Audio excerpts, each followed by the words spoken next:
J'ai commencé à subir de l'inceste de la part d'une personne très proche de ma famille. Très tôt, j'avais déjà des pensées de suicide, des pensées mauvaises, des pensées d'impudicité à l'âge de 8 ans. Donc, suite à la dépendance affective que j'ai eue et suite aux violences, etc., que j'ai eues, en fait, je comptais vraiment sur un homme pour me sauver de là où j'étais. Je cherchais la personne qui allait me sauver de tout mon mal-être. Bonjour, je m'appelle Mariana, j'ai 21 ans et voici mon incroyable témoignage. Quand j'avais 2 ans, ma mère et mon père se sont séparés. Du coup, très tôt, j'ai vécu le manque d'amour d'un père, ce qui a engendré par la suite un manque d'amour et une dépendance affective en moi.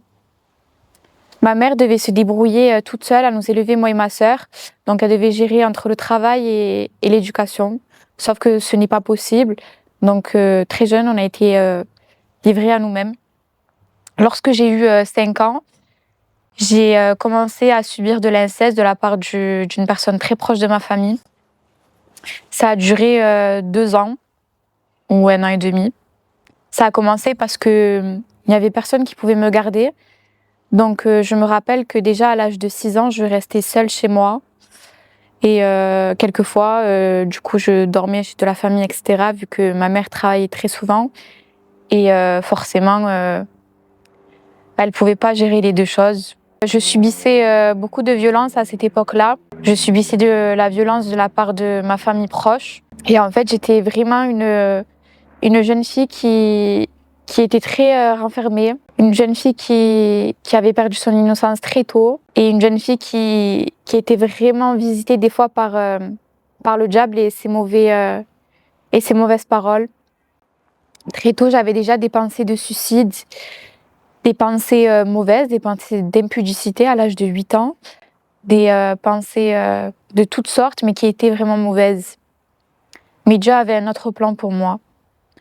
Très jeune aussi, à l'âge de 9 ans, je me suis assise par terre et j'ai parlé avec Dieu, comme je parle avec vous. Je regardais le ciel et je lui ai dit que je savais qu'il existait, mais je ne savais pas qui il était. Et que peu importe qui il soit, je voulais qu'il se révèle à moi. Je pensais inventer une nouvelle religion, parce que pour moi, les religions qui existaient déjà, ça n'était pas possible qu'elles soient vraies. Je ne voyais pas cette relation-là, en fait, avec Dieu. Je voyais uniquement les religions. J'ai regardé le ciel et j'attendais à ce que Dieu se montre à moi, et j'ai rien vu. Du coup, j'ai baissé les yeux et dans mon cœur, je me suis dit, mais qui je suis moi pour que Dieu se révèle à moi?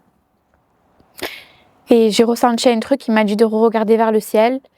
J'ai re-regardé dans le ciel et j'ai vu Jésus. J'ai vu la tête de Jésus, mais en grand. Et il s'est révélé à moi, j'ai ressenti un amour immense. Et depuis ce jour-là, j'ai su que Jésus, c'était la vérité. Mais ça n'a pas suffi pour que je le suive, parce qu'à cet âge-là, je ne savais pas qu'il fallait faire quelque chose pour suivre Dieu. Je n'étais pas du tout éduquée sur ces choses-là. Donc Dieu m'a éduquée lui-même. Ma vie a continué ainsi, entre violences. Ma mère aussi changeait beaucoup de personnes qui l'accompagnaient dans sa vie. Donc j'ai vu plusieurs sortes de beaux-pères, des beaux-pères aussi qui pouvaient être violents, physiquement comme moralement. Ça n'a pas arrangé les choses. Mais Dieu a permis que, à mes 13 ans, ma mère, à son travail, a rencontré un homme qui prêchait la parole de Dieu. Bon, ce n'était pas la bonne, c'était une secte. Mais grâce à ça, cet homme-là est venu et a permis de me donner un livre. C'était une secte, bien évidemment, mais ce livre-là, je l'ai lu en entier. Et ça a provoqué en moi une soif de Dieu. Et du coup, ça a commencé dans ma longue recherche avec Dieu. Et je me suis rendu compte que ce livre-là n'était pas la vérité. Et que ce livre-là était ajouté et que ce livre-là était faux. J'ai commencé à rechercher des prières pour prier Dieu. Et je commençais à prier Marie, je ne comprenais pas pourquoi. Et à mes 15 ans, j'ai vu une amie qui était avec moi au collège, qui disait son témoignage, et elle disait qu'elle a été délivrée d'une légion de démons à son baptême. Et du coup, c'est vrai que ça me parlait. Donc je lui ai demandé comment ça se faisait. Et elle m'a dit que si je me posais des questions, je pouvais aller voir sa grand-mère qui a habité dans mon quartier. Donc le lendemain, je suis allée la voir et elle m'a témoigné de ce que Dieu a fait dans sa vie. J'ai été profondément touchée. Cette époque-là, c'était l'époque du Covid. Donc on était confinés, alors je suivais les réunions sur Zoom. Et c'est vrai que le Jésus qui prêchait là, je ne l'avais jamais entendu ailleurs et je ressentais vraiment la présence de Dieu malgré que ce soit en visuel. Donc j'ai continué à servir Dieu dans mon petit coin, dans ma petite chambre. Je lisais la Bible, je priais pour que Dieu sauve ma famille. Et c'est vrai que Dieu avait commencé à faire son œuvre en moi, il m'avait transformée et il m'avait fait prendre conscience du péché. Donc en fait, ma croix, elle était lourde pour moi à ce moment-là, parce que j'étais jeune, j'étais encore à l'école et c'est vrai que du coup, je n'étais plus du tout pareille que mes copines. J'étais vraiment à part. Donc c'est vrai que ça a commencé à avoir une faille entre moi et Dieu. Et je connaissais Dieu, je savais qu'il existait, mais je ne voulais pas de lui pour le moment. Donc ça a suivi comme ça pendant à peu près 1 an. J'ai fini par lâcher la main de Dieu suite à une dispute avec ma famille. J'ai lâché Dieu, mais je savais qu'il existait. Et chaque jour que Dieu faisait dans ma vie, le Saint-Esprit qui était en moi était attristé. Parce que je savais la vérité, mais je ne la suivais pas et je savais que je ne plaisais pas à Dieu. Mais pour me déculpabiliser, je lisais la Bible de temps en temps, je priais. Mais c'était vraiment pour me déculpabiliser, c'était pas sincère. De Dieu, j'en voulais pas. Je voulais suivre ma vie. Et ensuite, quand j'aurai des enfants ou je serai un petit peu plus grande, ben, je lui donnerai ma vie, mais pour le moment, je ne voulais pas de lui. Et je tombais souvent sur le verset dans la Bible qui disait que les personnes qui sont tièdes, qui sont ni froides et qui sont ni chaudes, ben, Dieu les revomira de sa bouche. Et peut-être que ce verset-là, ben, il a un différent contexte, mais moi je sais que Dieu se servait de ce verset-là pour me faire comprendre que je ne lui plaisais pas et que si je continuais dans ce chemin-là, il allait me revomir de sa bouche. Donc suite à la dépendance affective que j'ai eue et suite aux violences, etc. que j'ai eues, en fait je comptais vraiment sur un homme pour me sauver de là où j'étais. Je cherchais la personne qui allait me sauver de tout mon mal-être. Donc c'est vrai que j'étais beaucoup en dépendance affective. Je me suis appuyée sur un homme et ça a duré pendant quelques années. Et qu'est-ce qui s'est passé? C'est qu'à ce moment-là, j'ai vraiment lâché la main du Seigneur. Donc j'ai connu le monde, j'ai connu les boîtes de nuit, j'ai connu la cigarette, j'ai connu les sorties. Du coup, je faisais tout ça, mais en fait, le Saint-Esprit en moi était attristé parce que c'était comme si je me forçais en fait à faire quelque chose que je ne voulais pas. Et qu'est-ce qui s'est passé? C'est que je ne voulais pas plier le genou devant Dieu, donc je continuais dans mon péché. Je me rappelle qu'en boîte de nuit, des fois, je regardais les gens et je parlais pas et en fait, je me disais mais qu'est-ce que je fais là?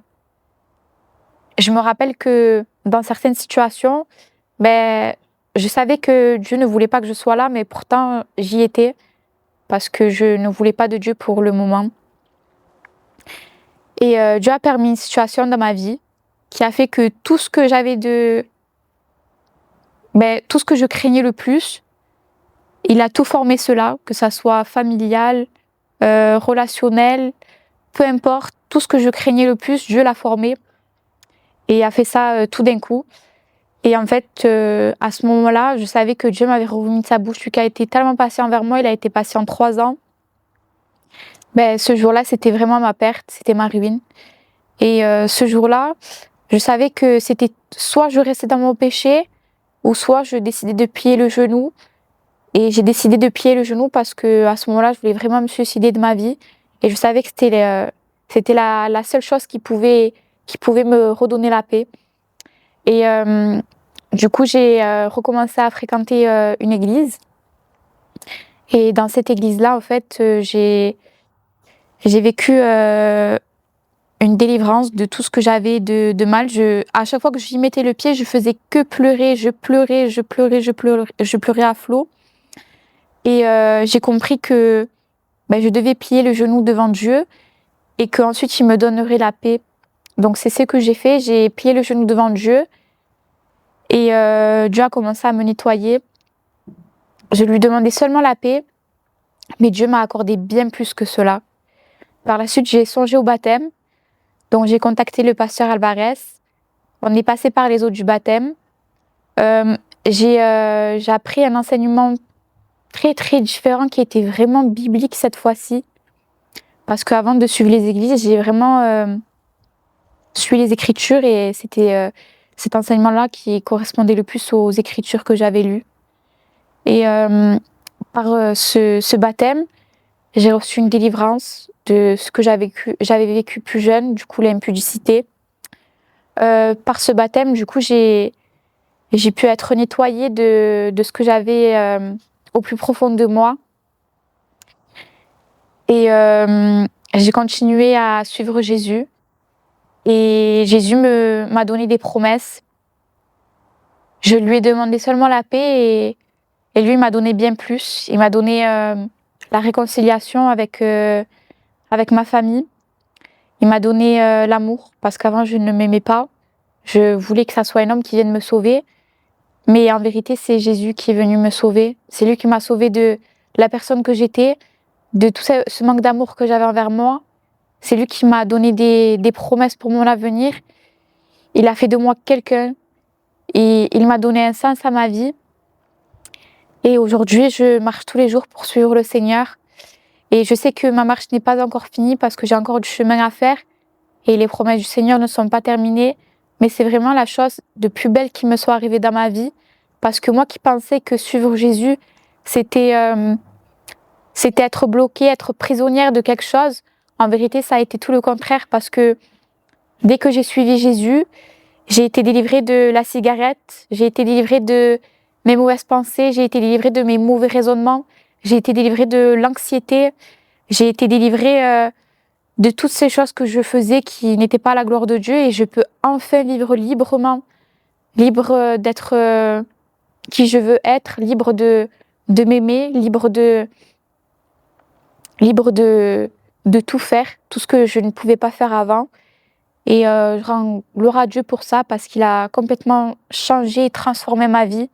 Il m'a donné la paix et bien plus que ça. Voilà, du coup, si vous reconnaissez un petit peu dans mon témoignage, je vous invite à vraiment vous rapprocher d'une église qui est à côté de chez vous. Parce que si Dieu l'a fait pour moi, il peut le faire pour vous.